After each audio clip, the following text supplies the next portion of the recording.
What made you realize that keeping your cool was just a way to let people destroy you? A hot douchebag tried to kiss me at a party, so I reported him to the police after finding out about his little hit and run. I'd been at the party with some friends, nursing a drink that tasted like someone had just squeezed a lemon into battery acid and left it on a windowsill to ferment. The house was packed, the air thick with the smell of cheap cologne and spilled beer. We just finished a round of who can embarrass themselves the most on the dance floor. When I decided to take a break, scrolling through my phone in the kitchen, that's when Mason showed up. Mason was one of those people everyone at school knew. Tall, rich, painfully arrogant, with a dad who had his name plastered on more than a few buildings around town. He had this perpetual smirk, like he knew he was untouchable, and the worst part was that he was hot. Like, so hot. More than one of my friends had ended up taking the walk of shame back from his place. I knew to avoid that hot creep. So when he slouched into the kitchen, already a couple of drinks too deep, I knew I wanted nothing to do with him, but Mason had other ideas. "Hey," he said, leaning against the counter. His eyes roamed over me in a way that made my skin crawl. "You're looking lonely. Want some company?" I told him I was fine, trying to keep it polite,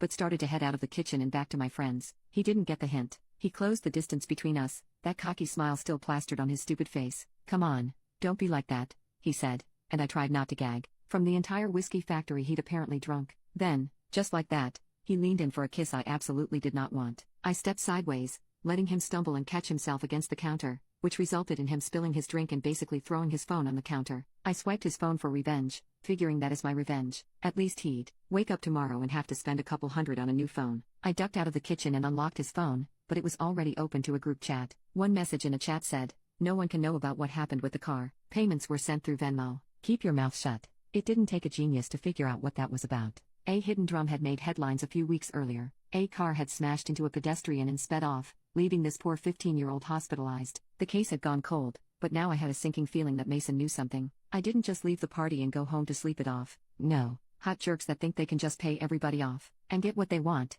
even if people got hurt, didn't deserve to get off easy. Instead, I spent the next several hours digging up every digital footprint I could find. Mason was a social media nightmare, constantly posting updates about his extravagant life. His friends were just as careless, and it didn't take long for me to find photos and comments that corroborated the messages I'd seen earlier. There were mentions of Mason's car in that wild night that no one was supposed to talk about. The more I found, angrier I got. This wasn't just about Mason trying to kiss me. This was about someone who thought his money and name made him untouchable. Even when people got hurt, I wasn't having it. First, I made sure the evidence was solid. Screenshots, saved photos, everything backed up. Then I sent an anonymous tip to the police, complete with all the details they needed to reopen their investigation. Next, I contacted the dean's office at our university, letting them know one of their students might be involved in a criminal cover-up. And just for good measure, I forwarded the information to Mason's dad's company, knowing the last thing they'd want was a PR disaster. Within days, Mason's life started unraveling. The police came knocking, the university launched an inquiry, and his father's company released a statement condemning any behavior that puts others at risk.